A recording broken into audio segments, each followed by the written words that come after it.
Olá. A gente começa hoje com uma constatação assim um pouco paradoxal, né? Acidentes de trabalho sérios, às vezes até fatais, ainda acontecem. E isso mesmo com um monte de regras, treinamentos, IPIs. Por quê? Bom, muitas vezes a resposta não está na falta de norma, mas em como os perigos e os riscos são percebidos, ou não percebidos, né? Ali no dia a dia, na hora da tarefa.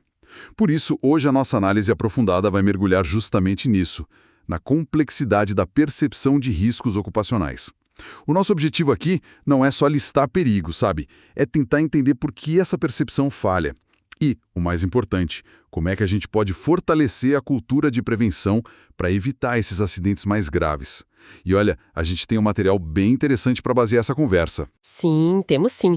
A gente vai olhar um estudo de caso bem detalhado em mineração, que saiu na ANPAD, artigos sobre ferramentas de análise, tipo da Siteware, da UFV.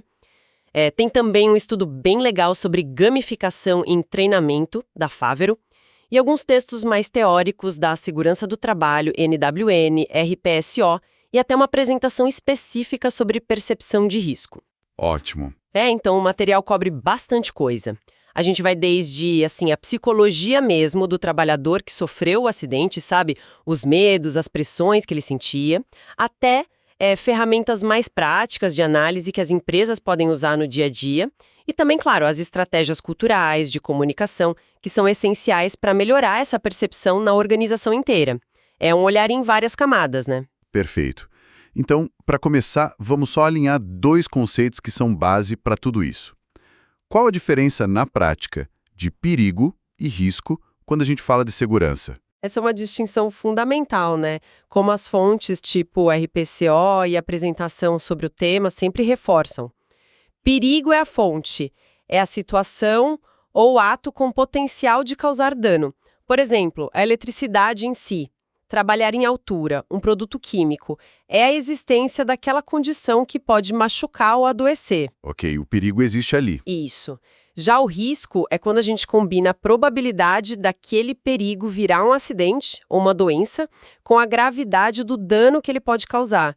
Então não é só a eletricidade, é o risco de choque elétrico. Não é só a altura, é o risco de queda. O risco tenta medir essa ameaça, sabe? Probabilidade versus consequência. Entendi. Perigo é a fonte, risco é a chance e o tamanho do estrago. E como é que a avaliação técnica desse risco que a segurança do trabalho faz se diferencia da percepção que o trabalhador tem ali na hora? Aí a gente chega no ponto crucial. A avaliação de risco, como a RPSU e outras fontes técnicas mostram, é para ser um processo metódico, né, baseado em ciência, que tenta ser objetivo, quantificar o risco, analisando probabilidade, severidade, essas coisas. Agora, a percepção de risco, esse é o julgamento subjetivo, é pessoal, é como cada um de nós individualmente enxerga aquela probabilidade, aquela gravidade. E essa percepção nossa, ela é filtrada por um monte de coisa, como o estudo da Ampaba mostra também. Experiência passada, o que a pessoa acredita, os valores dela, as emoções na hora, otimismo, medo, a própria cultura ali do ambiente de trabalho. Então, peraí. A avaliação técnica pode indicar um risco altíssimo, mas o trabalhador, por N motivos, pode achar que, nem é tanto assim. Ou o contrário também, né? Exatamente. E é essa percepção que, no final das contas, vai guiar o comportamento dele. Se ele vai seguir o procedimento direitinho ou se vai pegar um atalho arriscado. Isso bate muito com o que a RSPO e a NWN falam, né? Que a percepção é o que de fato move a ação. Sem dúvida nenhuma. Muitas vezes a gente vê um acidente ser classificado como foi fator humano, erro, descuido, negligência.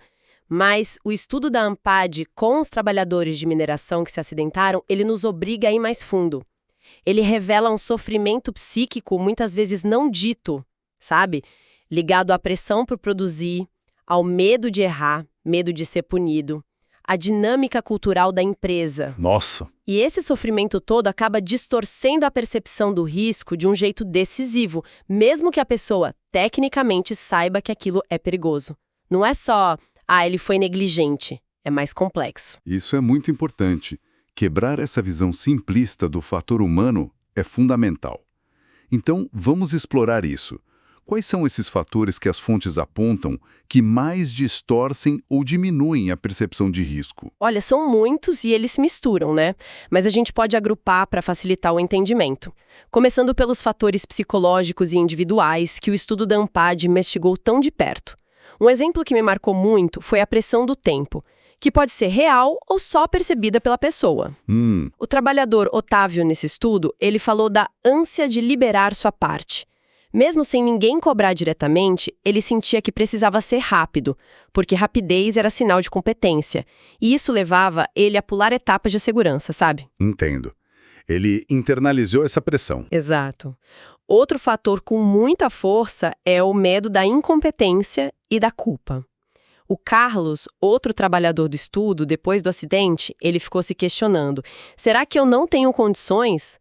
Essa preocupação com a imagem, com o que os colegas e a chefia vão pensar, pode levar a pessoa a assumir mais risco para se provar ou a esconder uma dificuldade, o que é perigosíssimo. É uma carga interna pesada demais. E aqueles mecanismos de defesa que a gente usa sem nem notar. Sim, os mecanismos de defesa inconscientes. Eles aparecem muito. O estudo da ANPAD viu isso na negação da dor ou do acidente. Vários trabalhadores, o Otávio, o Luiz, o Lucas, o Mário, eles contaram que não sentiram dor na hora que se machucaram. É como se a mente desligasse para evitar a angústia, sabe? O Mário foi muito direto, ele disse: deixei a dor de lado, preocupei foi em perder o meu emprego. Nossa. E isso conecta direto com outro ponto que você mencionou. Exatamente. O medo do desemprego. A fala do Mário é de cortar o coração. Imagino. Esse medo foi um tema central e muito, muito emocional no estudo da ANPAD. O Mário chorou ao falar do pavor de ser demitido depois de 22 anos na empresa. Ele perguntava: até quando eles vão me aceitar? O Renato viu o acidente como uma mancha no currículo. Ficou com medo de retaliação. O Luiz admitiu sentir medo de encarar uma punição. Esse medo básico de perder o sustento pode levar a pessoa a não falar de um quase acidente, a não reportar uma condição insegura, a aceitar fazer algo arriscado, tudo para manter o emprego. É devastador pensar nisso. E a RPSO também traz outros fatores psicológicos relevantes. Tem o conceito de locus de controle, por exemplo. Quem tem um locus mais interno acredita muito que controla tudo, o que pode levar a um excesso de confiança, tipo, comigo não acontece. O otimismo irrealista. Isso. Já quem tem um locus muito externo acredita mais na sorte, no destino, aí pode ficar passivo. Se tiver que acontecer, acontece. Além disso, claro, tem os traços de personalidade. Gente que gosta mais de risco, gente que evita, o nível de otimismo, se a pessoa é mais influenciada pelo grupo. Tudo isso mexe na percepção individual. É realmente um mundo interno bem complexo, influenciando a segurança ali na ponta. E os fatores de fora? Do ambiente, da cultura da empresa, como eles entram nessa história? Os fatores sociais e culturais são tão importantes quanto. A cultura organizacional é um exemplo muito claro no estudo da ANPAD. Eles mostraram um choque cultural forte lá na mineração. Tinha a cultura antiga, do vamos dar um jeito, da força bruta, sabe? Uma reta bem batida, a imagem do super-herói que resolvia rápido. Sei. E aí veio a cultura nova de segurança, com procedimentos, papelada. E alguns dos mais antigos viam isso com desdém. Chamavam de nhen-nhen-nhen. O Otávio descreveu bem essa dificuldade de adaptação. A cultura define o que é valorizado de verdade no dia a dia. E isso molda completamente como o risco é visto e tratado. Quer dizer que o discurso oficial pode ser mas a prática valorizada ser outra, né? E o papel da liderança nisso? A NWN fala bastante disso, imagino. Gigantesco. O exemplo da liderança, especialmente dos supervisores diretos, como a NWN enfatiza, tem um peso muito maior que qualquer treinamento, qualquer cartaz. Se o líder mostra com atitudes que a segurança pode ser flexibilizada quando a produção aperta, pronto, a mensagem está dada para a equipe. E tem também a pressão do grupo e o pertencimento. Sim. O desejo de ser aceito, de ser um dos nossos, pode levar a pessoa a fazer coisas arriscadas só para se encaixar.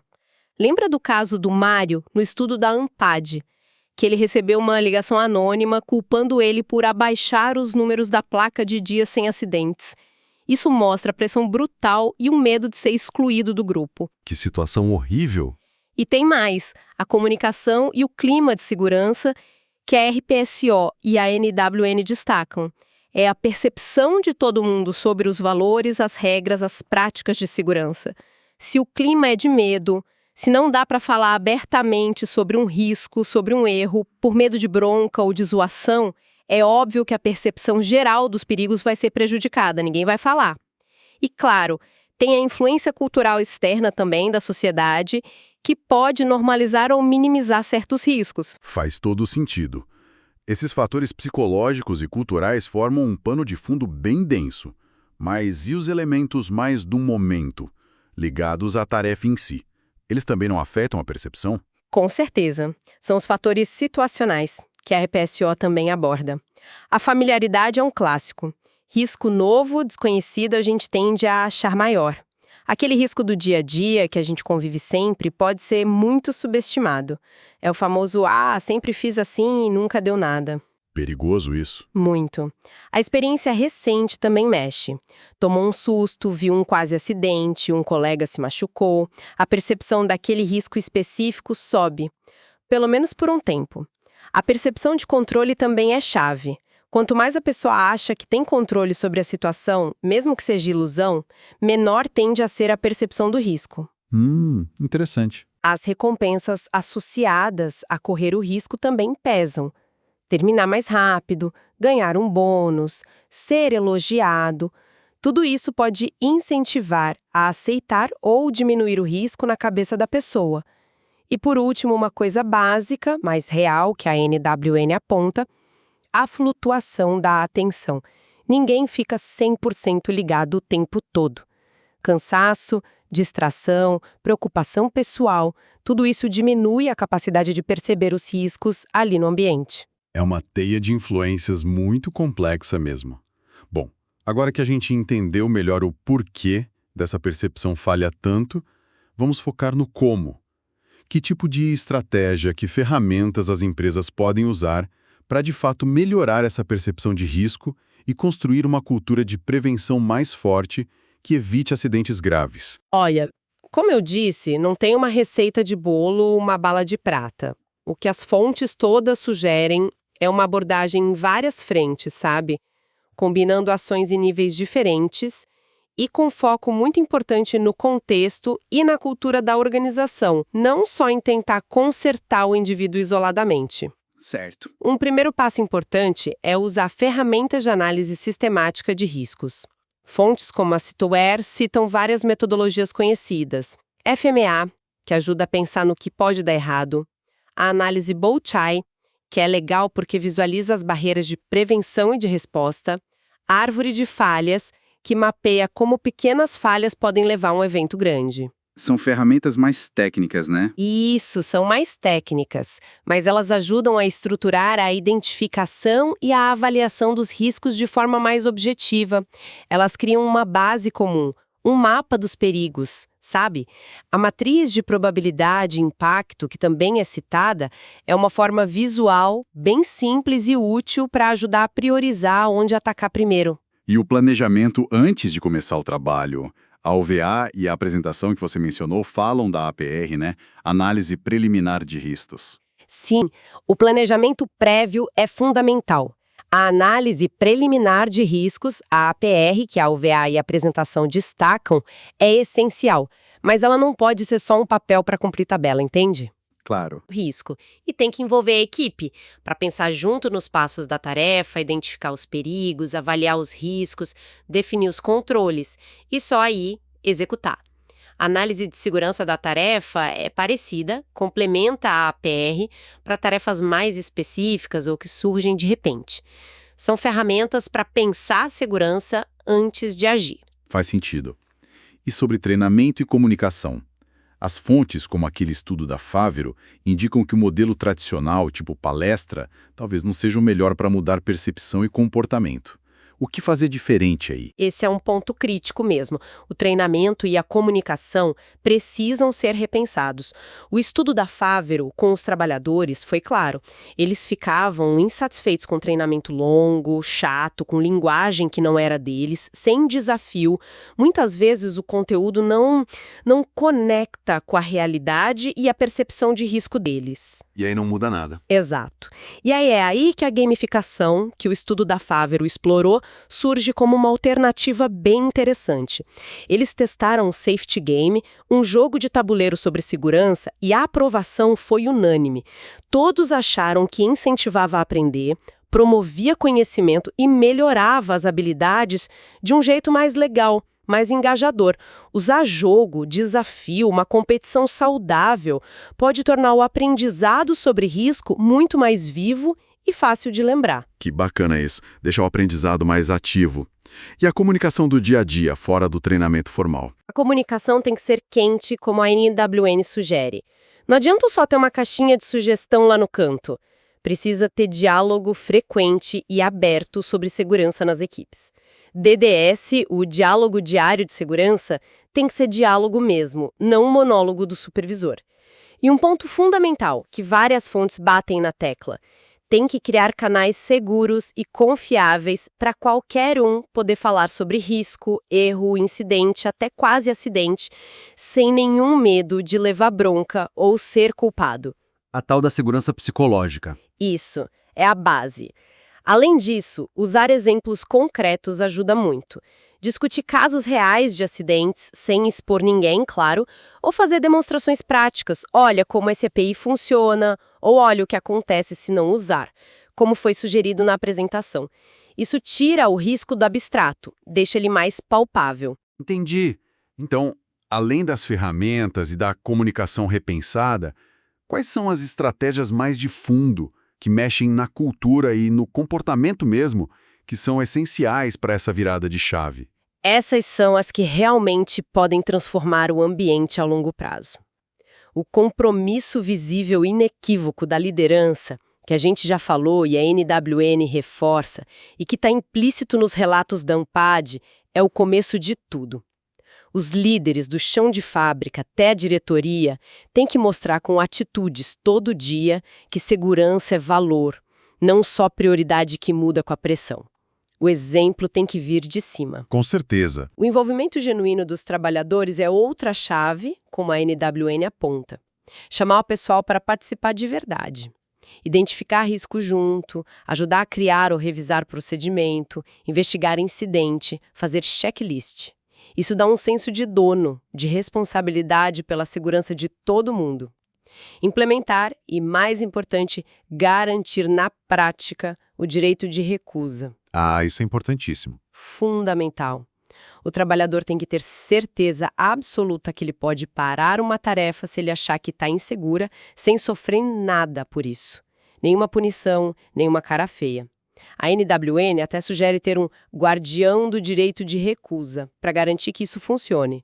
Mas para isso precisa ter um ambiente de muita segurança psicológica. E aquela ideia de um cuidar do outro, o cuidado ativo? Sim, promover essa cultura do cuidado ativo, como a NWN propõe. Cuidar de si, cuidar do outro e se deixar cuidar. O que isso quer dizer na prática? Normalizar a ideia de que todo mundo pode errar, que a atenção da gente varia e que um colega chamar a atenção do outro sobre um comportamento de risco é um ato de cuidado, não de dedo duro. E, por fim, o reconhecimento e reforço positivo. Celebrar o que dá certo. Exato. Comemorar meta de segurança batida, reconhecer publicamente quem teve uma boa ideia de prevenção, quem ajudou um colega. O estudo da ANPAD mostrou como o reconhecimento é vital para o bem-estar e para o engajamento, ainda mais depois de um susto ou acidente.